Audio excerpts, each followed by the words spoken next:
what's the point? So yeah, I'm not sure there's much more to say about the actual game itself. Obviously, the Crusaders are favourites for the competition. It's hard to see who's going to stop them. The one team that obviously your team, the Sharks, you're thinking that that should be an interesting game when they come and tour. Of all the teams that I've seen play, the only team that I've seen that can match the Crusaders for sheer talent is the Sharks. When you consider both the forwards and the backs, so we've got within New Zealand we've got some immensely talented teams, but there often is a disconnect between the forwards and the backs, right? So the Hurricanes, immensely talented backline, know exactly what they're doing when the ball gets to the backline. The problem is they're getting mauled in the forwards. They just don't have the physical presence, as an example. To be fair to the Highlanders, they've got a horrific run of injuries. Right? True, yes. And even Fadders, who's a replacement, got run down from behind because he was injured during the game, right?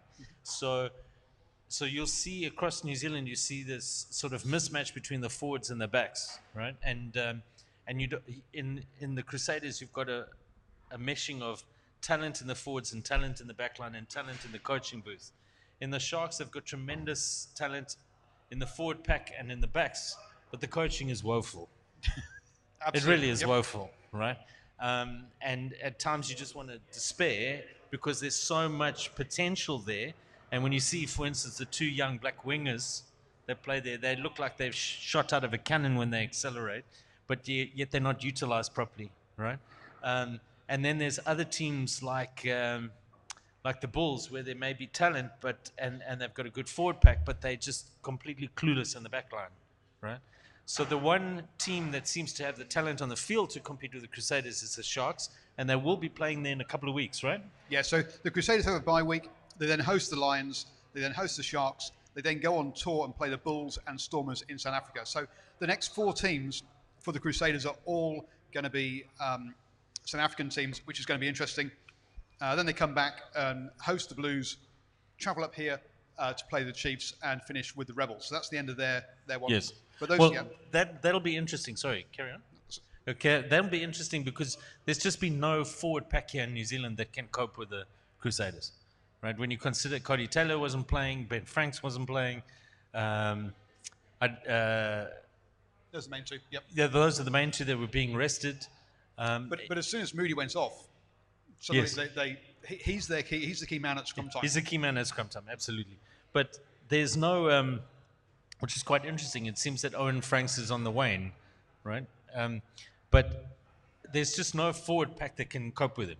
Certainly not in New Zealand, and not that we've seen from Australia.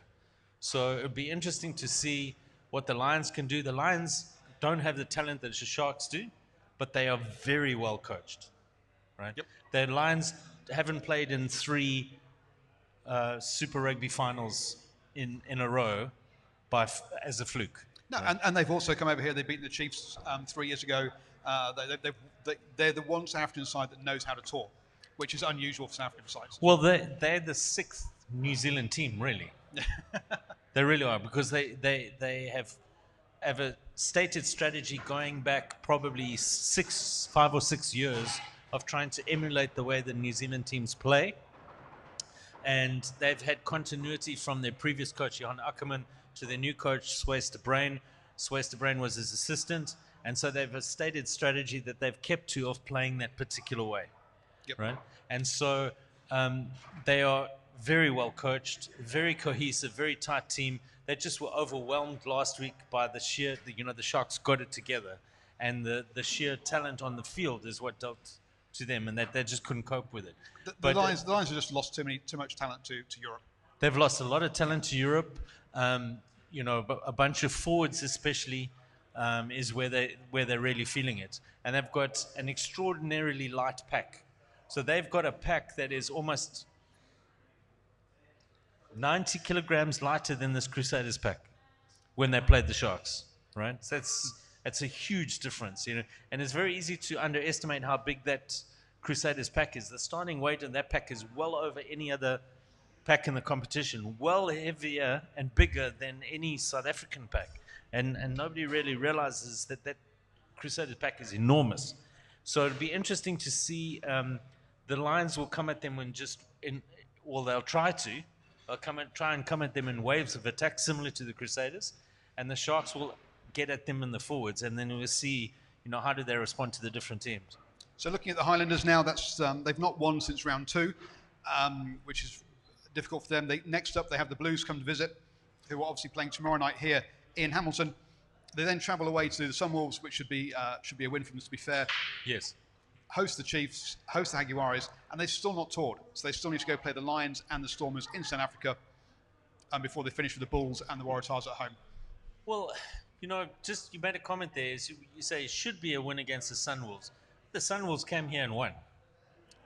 They did, yes. And the Sunwolves play an admirable style of rugby, right? And they've got this mishmash of journeymen that are trying to get it together and trying to develop as a team. And what's easy to forget with the Sunwolves is, just like the Jaguares, they play half of their games across an ocean, right? And everybody talks about, this is not fair, who plays where and whatever. The Jaguares play every away game is across either the Atlantic or the Pacific. Yep. Right? I mean, it's ridiculous to consider how far they have to travel compared to Auckland and Hamilton. It's a 2-hour drive. But for me, the Sunwolves are a team that can play. But they're a team that, when a side gets complacent against them, they'll get that win. We saw that against the Chiefs. Yes. We saw that against the Waratahs. The following week, they get beaten rather soundly because the next team is not complacent. So if they haven't won 2 or 3 games before we come against the Highlanders, I think they're in with a good shout. But also, they don't have the depth. So if they can't refresh their squad by bringing players up, right? So, and that also hugely dependent on their captain. If Inez is there, he makes a massive difference. He's a huge catalyst, right? And he really, it's amazing that he couldn't get a Super Rugby contract, because to me, he's really is all black quality, as a player. And he certainly sparks the whole team. So yeah, it's not a dead given, but it looks like for the Highlanders this season has bolted, and for all the fact that Aaron Major holds his calm, or appears to hold his calm in the booth, for me, there's just too many errors in their play that are unforced, right? And if you see the referees behaving a certain way, why are you not giving away penalties yourself every time the Crusaders are attacking? Yeah, you can be too good or too well behaved when it comes to sport. And yes, the Highlanders are one of the cleanest teams around when it comes to penalties. They give up some of the fewest penalties around, but that's not necessarily a good sign of a team, because they're not reading the referee well enough. Well, if you're in this game, you needed to realize when the Crusaders penetrate and make a break, it's time to commit a penalty. Because every time you're doing it, they're doing it, and they're getting a penalty. They're not getting a yellow card. You can't keep up with them. The playing field's not level if you're not employing the same tactics. Sure. So that's the Highlanders. What's coming up? Yeah, you say the season's pretty much bolted. Their chances of making the playoffs are pretty slim. They are only 2 points behind the playoffs, or they were coming into this weekend. We'll see how they come out at the end of the weekend. Next up, though, we have the Rebels versus the Stormers. The Stormers are on a pretty horrible tour. I mean, they lost to the Hurricanes, to the Blues, to was it Waratahs? No, Brumbies. They lost to the Reds last weekend. To the Reds, that's yes. Right. So they've lost 3 on the trot on this last game on tour against the Rebels, the strongest side in Australia. It's going to be a tough old ask, isn't it? Yeah. Again, I don't know. The coaching staff at the Stormers is just too terrible. It really is. They just seem to have one weapon, which is the maul. And at times the backline just looks clueless, right? And if you know the depth of talent that exists in the Western Cape, in that Cape Town, Stellenbosch, Western Cape area, I just cannot believe that you couldn't pull that together. But at times, and they've got a tradition there in the Cape of knowing what it means to play with a back line, and they just, albeit they don't seem as clueless sometimes as the Bulls do, what to do with the ball when it goes past the first five. There's just such ineptitude in coaching, as I've got no idea how they're holding on to, their coaching staff is holding on to their position. To be fair, to the Storm, certainly they played a very forward-oriented game against Hurricanes, which you should do. Against the Blues, especially early on, they spread it wide. The problem was when they were spreading it wide, it was too formulaic. It was going wide to a forward on the wing, bash it up. They would then come back to a pod that would bash up whilst the back line reformed. Then the ball would go all the way across the other wing to the other forward, to another forward who would bash it up. And then it would be... So they were playing with width, but it was very formulaic width. Even I could see and go, yeah, that's what's going to happen next. And if I can see it, then there's definitely... They've got creative players in the Stormers. Yep. They've got a very creative youngster at fullback. They've got, in Dylan Lates, they've got a lot of creativity they can bring off the wing. The problem is they're lacking creativity in their coaching staff. But hang on, do you want creativity from your winger? Exactly. Exactly. Lades, love him as a player, can play 15 and 10. But trying to put the third creative player on the pitch, it just seems like you're trying to just... Well, I'd rather see him at fullback, and I'd rather see the youngster... Willemse, I'd like to see him at 10. Yep. Because at the moment, it's not working, right? They had a win against the Sharks, which was against all the stats, and the Sharks were all of them, and they just couldn't pull it out. It was sheer bloody mindedness, and good on them for that. But, you're not going to win the competition like that. Right? You're not going to cope, and what is the point if you're not going to compete in order to win the whole thing?